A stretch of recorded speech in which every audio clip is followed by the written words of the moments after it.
किसान आंदोलन जरूर खत्म हो गया है, लेकिन किसान आंदोलन को लेकर राजनीति खत्म होने का नाम नहीं ले रही है। विपक्षी पार्टियां सरकार को लगातार 3 कृषि कानून जो कि सरकार ने अब वापस भी ले लिए हैं, उसे लेकर सरकार पर निशाना साधने का कोई मौका नहीं छोड़ रही है।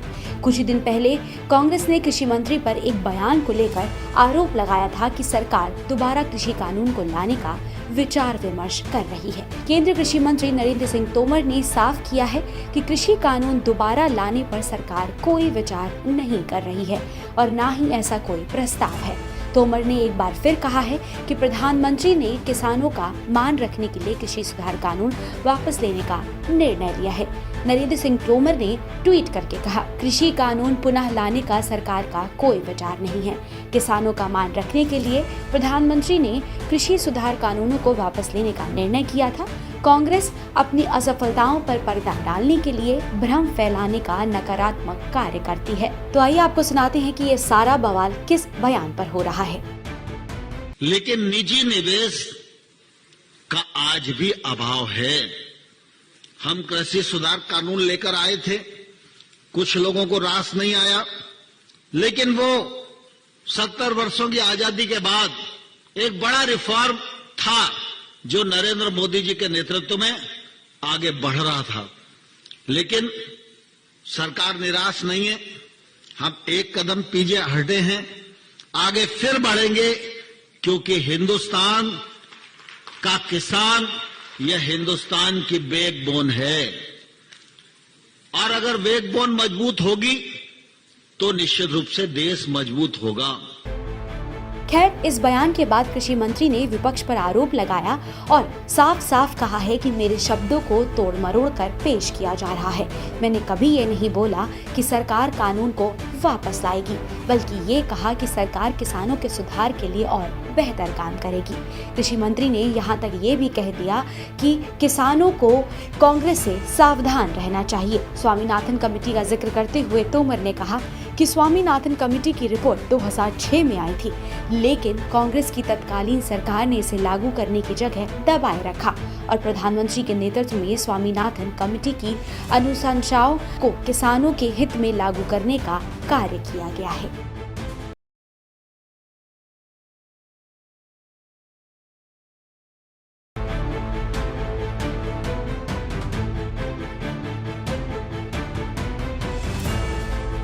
उत्तर प्रदेश में विधानसभा चुनाव में अब कुछ ही महीने बचे हुए हैं। ऐसे में राज्य में चुनावी पारा चरम पर है। बीजेपी, समाजवादी पार्टी और कांग्रेस समेत सभी दल पूरे जोश के साथ चुनाव प्रचार में जुटे हुए हैं। जनसभाएं, ताबड़तोड़ रैलियां नए नए वादों के साथ जनता के लिए की जा रही हैं। इस बार सूबे में महिलाओं पर दांव लगाया जा रहा है और इस रेस में कांग्रेस सबसे आगे है। कांग्रेस पार्टी की कमान यूपी में इस चुनाव में प्रियंका गांधी वाड्रा ने संभाल रखी है और एक महिला होते हुए वो इस बार चुनाव में महिलाओं पर खासा जोर दे रही हैं। लड़की हूँ लड़ सकती हूँ के नारे से शुरू हुआ कांग्रेस का ये चुनावी सिलसिला कितना काम आएगा ये वक्त ही बताएगा, लेकिन इस पथ पर कांग्रेस दिन ब दिन आगे बढ़ रही है। इसी कड़ी में रविवार को झांसी में कांग्रेस ने लड़की हूँ लड़ सकती हूँ मैराथन का आयोजन किया। प्रदेश में महिलाओं के सशक्तिकरण का संदेश देने के लिए पूरे प्रदेश में मैराथन प्रतियोगिता कराई जा रही है। झांसी में मैराथन में 10,000 से ज्यादा लड़कियां दौड़ी और उन्होंने लड़की हूँ लड़ सकती हूँ का नारा बुलंद किया। प्रतियोगिता में महिलाओं बेटियों ने भारी संख्या में बढ़ चढ़ कर भाग लिया। दूर दूर तक लड़कियां ही लड़कियां नजर आ रही थी। झांसी में हजारों की संख्या में लड़कियों की भागीदारी देख प्रियंका गांधी ने कहा, लड़कियां लड़ेंगी अपने हक के लिए, अपनी उड़ान के लिए, बदलाव के लिए। कांग्रेस की लड़की हूँ लड़ सकती हूँ मैराथन पर राजनीति गर्मा गई है और प्रदेश सरकार ने लखनऊ में होने वाली मैराथन को अनुमति नहीं दी। इसके बाद कांग्रेस पार्टी ने बीजेपी सरकार पर दोहरे मापदंड अपनाए जाने का आरोप लगाया। प्रियंका गांधी ने सीएम योगी पर भी निशाना साधते हुए कहा कि आप अगर रैली कर सकते हो तो लड़कियां दौड़ क्यों नहीं सकती। उन्होंने ट्वीट कर कहा, सीएम योगी जी, आप लड़कियों को नियंत्रित करने जैसी महिला विरोधी बात करते हो, इसीलिए आपने लखनऊ में लड़कियों की मैराथन नहीं होने दी। झांसी की लड़कियों ने आपको एक संदेश भेजा है कि लड़कियां सहेंगी नहीं, अपने हक के लिए लड़ेंगी। अगर आप रैली कर सकते हो तो लड़कियां भी दौड़ेंगी। वहीं कांग्रेस प्रदेश अध्यक्ष अध्यक्ष अजय सिंह लल्लू ने लखनऊ की मैराथन रद्द होने पर कहा कि इस झांसी मैराथन में लड़कियों की 10,000 से ज्यादा की भीड़ है। हुक्मरानों को संदेश दे रही हैं कि लड़की हूँ, लड़ सकती हूँ। उन्होंने ट्विटर पर एक वीडियो साझा कर लिखा, हम जानते हैं कि तुम इस क्रांति से डर गए। लखनऊ की अनुमति रद्द करने की तुम्हारी मंशा बीच चौराहे पर उजागर हो गई है। ये झांसी मैराथन में लड़कियों की 10,000 से ज्यादा भीड़ है, जो हुक्मरानों को संदेश दे रही है कि लड़की हूँ, लड़ सकती हूँ। ये महिलाओं का जंगी तानाशाही सरकार को डरा रहा है। यूपी विधानसभा चुनाव के लिए कांग्रेस ने हाल ही में महिला घोषणा पत्र जारी किया था। 8 दिसंबर को लखनऊ में घोषणा पत्र जारी करते हुए कांग्रेस महासचिव प्रियंका गांधी ने बताया था कि महिलाओं को सरकारी नौकरियों में 40% आरक्षण दिया जाएगा। इसी के साथ कांग्रेस ने और भी कई वादे किए हैं। कांग्रेस की महिला वोटर्स पर ध्यान केंद्रित करने के बाद खैर अब दूसरी पार्टियां भी महिला वोटरों पर अपना ध्यान केंद्रित कर रही हैं, क्योंकि उत्तर प्रदेश में महिला वोटरों की जनसंख्या 50% के आसपास है और ऐसे में महिलाओं को नजरअंदाज करने का रिस्क कोई भी पार्टी नहीं उठा सकती।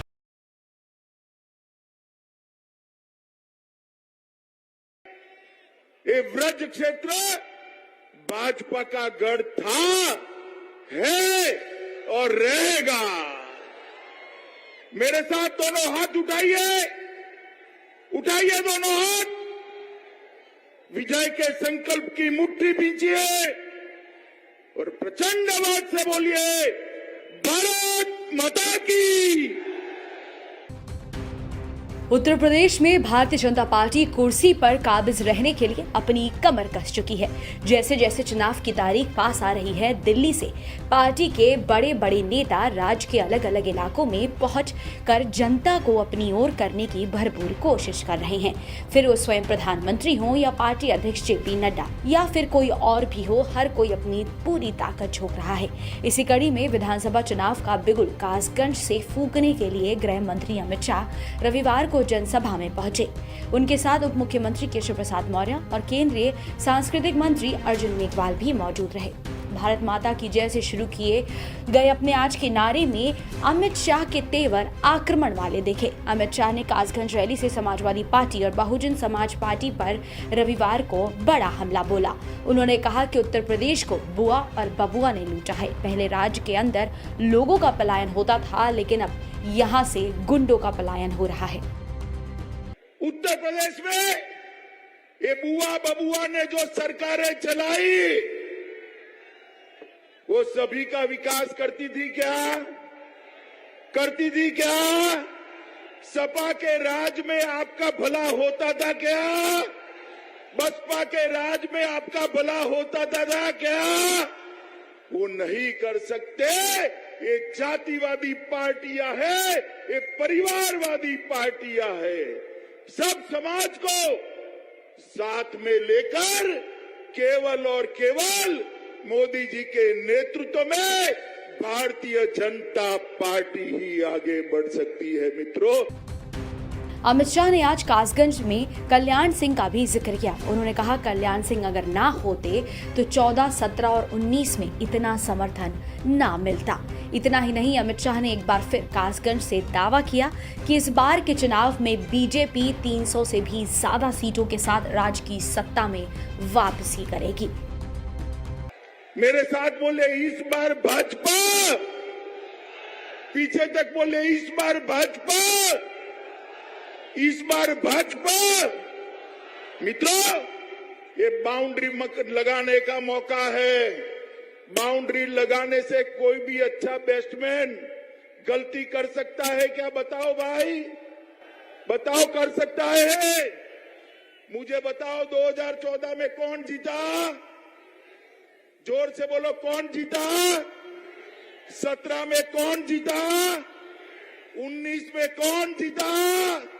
और 22 में कौन जीतेगा? तो बाउंड्री लगेगी या नहीं लगेगी? चौका लगेगा या नहीं लगेगा? तो मेरे कासगंज के युवाओं को ये चौका लगाना है। अमित शाह ने आज मंच से जनता से पूछा कि क्या आप उनको वोट दे सकते हैं जिन्होंने राम मंदिर का विरोध किया? क्या उसको वोट देंगे जिसने ना जाने कितने दंगे करवाए? अमित शाह के इन सवालों का जवाब अब तभी मिलेगा जब जनता के वोटों का फाइनल रिजल्ट आएगा और तब पता चलेगा कि जनता ने आखिर किसको चुना है।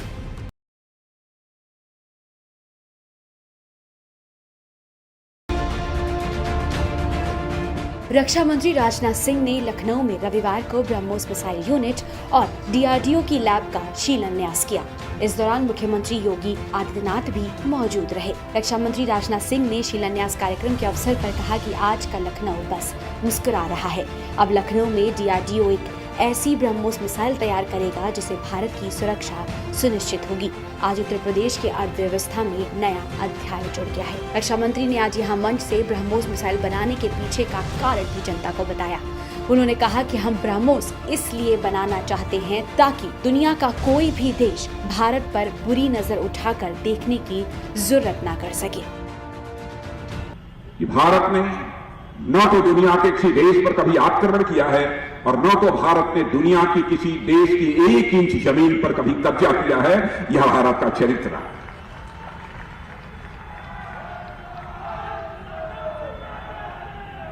हम तो हिंदुस्तान की धरती पर ब्रह्मोस इसलिए बनाना चाहते हैं। ब्रह्मोस बनाना चाहते हैं कि लोगों के ऊपर आक्रमण करने के लिए नहीं बनाना चाहते। हम इसलिए बनाना, बैठ जाओ भैया, हम इसलिए बनाना चाहते हैं भारत के पास ऐसी कम से कम ताकत हो, दुनिया का कोई देश यदि भारत की तरफ बुरी नजर उठाकर देखने की जरूरत न करे, इसलिए हम इस धरती पर ब्रह्मोस बनाना चाहते हैं। भारत के पास न्यूक्लियर डिटरेंट होना चाहिए। भारत के पास इस प्रकार के कुछ डिटरेंट्स होने चाहिए ताकि दुनिया का कोई देश हमारे ऊपर आक्रमण न कर सके। रक्षा मंत्री ने भी बीजेपी के तमाम नेताओं की तरह मंच से विपक्ष पर तंज कसा। माफियाओं के दमन के लिए योगी की तारीफ करते हुए उन्होंने कहा कि हर काम में योगी जी दरियादिली दिखाते हैं, लेकिन एक काम में कंजूसी करते हैं और वो है माफियाओं के मामले में जरा भी रियायत नहीं देते। सभी जगह बुलडोजर चला रहे हैं। हर काम में आपके मुख्यमंत्री योगी जी दिलेरी का परिचय देते हैं, लेकिन एक काम में इन्हें कंजूसी करते हुए मैंने कहा, ये माफियाओं को करने की रियायत नहीं देते हैं, चाहे कितना भी दबाव करें।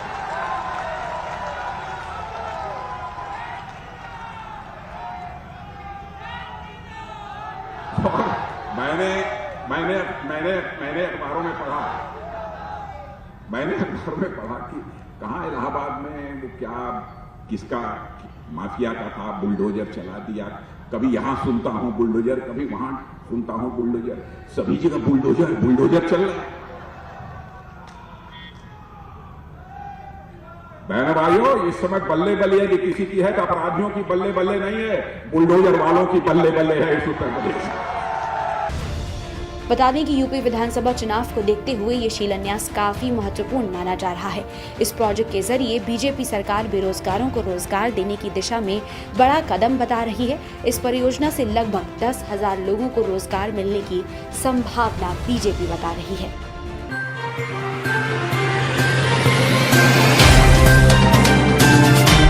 Subscribe now and press the bell icon.